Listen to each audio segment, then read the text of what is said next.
दिल्ली सल्तनत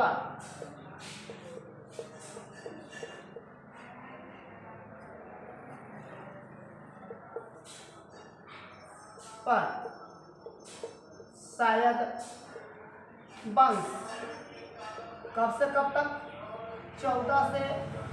14 ईस्वी से लेकर 1451 ईस्वी तक। याद रखिएगा। अब हम लोग के यहाँ चलेगा, बताया जा रहा है सैयद वंश। सैयद वंश जो है, अब इसका संस्थापक कौन था इसके बारे में देखना है। दिल्ली सल्तनत में बात बताई गई है, दिल्ली सल्तनत की बात बताई गई है।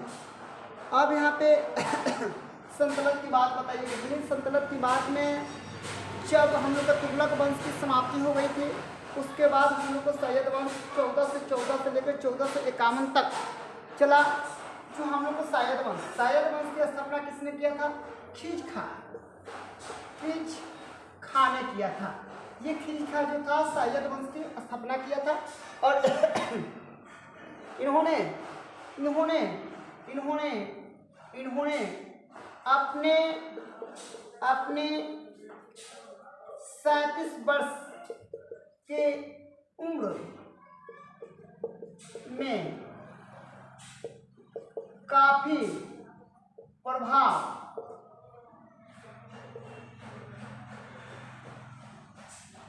प्रभावशाली शासक हुआ करते थे।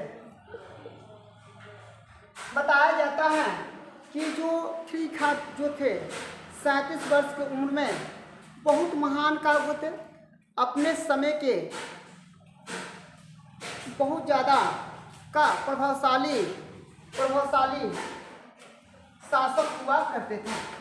बताया जाता है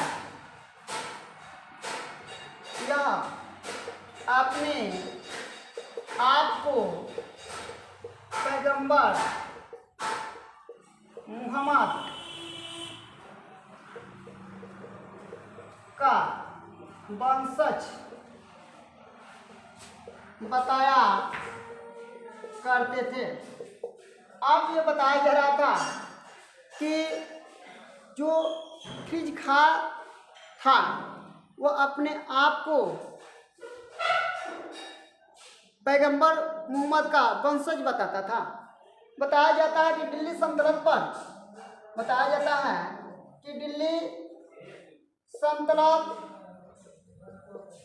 पर पहला शिया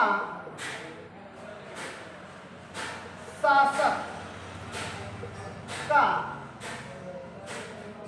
राज गद्दी मिली थी। बताया जाता है कि इन्होंने या दिल्ली सल्तनत पर जितने लोगों ने शासन किया, शासक बना, उसमें मात्र एक इन्हीं को शिया देखा गया, क्योंकि ये अपने आप को पैगंबर मोहम्मद साहब के इन्होंने अपने आप को शिया वंश या शिया का शासक बताया था। अब आगे बताया जाता है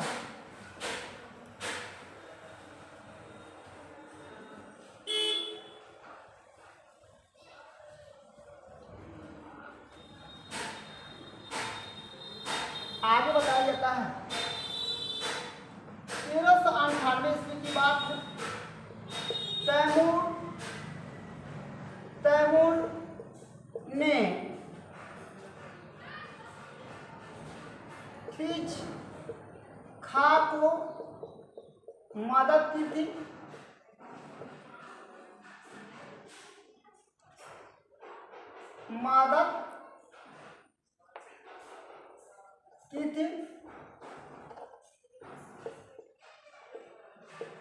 तब उसने तैमूर को मुल्तान, लाहौर और दीपालपुर के सूबेदार बनाया था। बताया जाता है कि जब 1398 ईस्वी में लड़ाई ख्वाजा खां ने लड़ रही थी, उस समय तैमूर ने उनकी मदद की। तो बताया जाता है कि उसके बदले में ख्वाजा खां ने तैमूर को मुल्तान, लाहौर और दीपालपुर के सूबेदार बनाया था। दीपालपुर के सुल्तान बताया था। उन्होंने अपने आप को रैयत ए आला और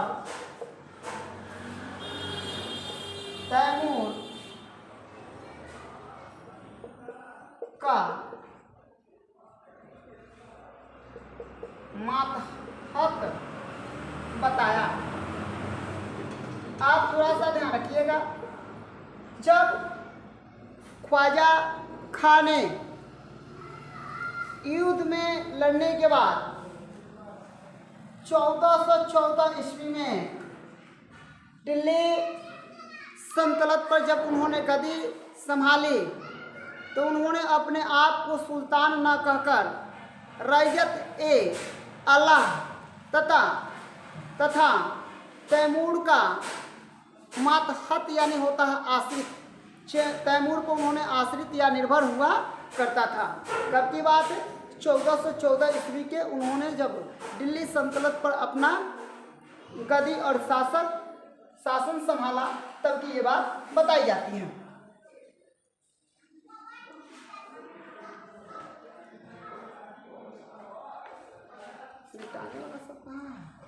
अच्छा, उधर रखा है।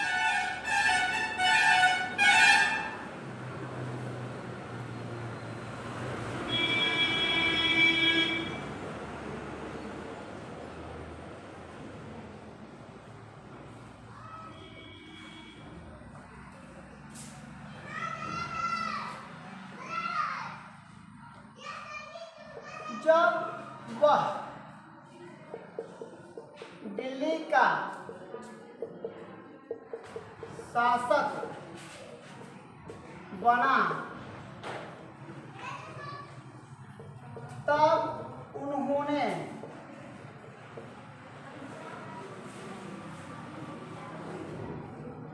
जो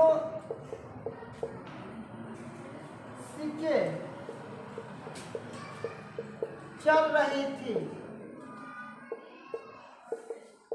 उस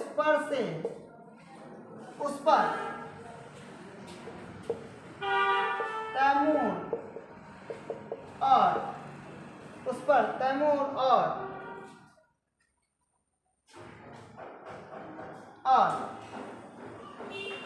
अपने पुत्र का नाम लिखवा दिया था। बताया जाता है कि जब फिरोज खां ने दिल्ली सल्तनत का शासक बना था, उस समय सिक्का पर तुगलक वंश के नाम चलता था। उन्होंने तुगलक वंश का नाम को वैसे ही रहने दिया, लेकिन तैमूर और अपने पुत्र का नाम उस पर लिखवा दिया। तैमूर और अपने पुत्र का नाम लिखवा दिया। उन्होंने ये भी बात कहा, शासन करते समय तैमूर और अपने पुत्र को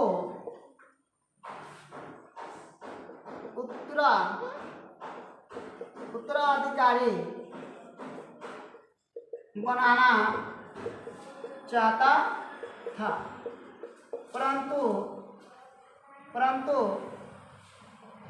उससे पहले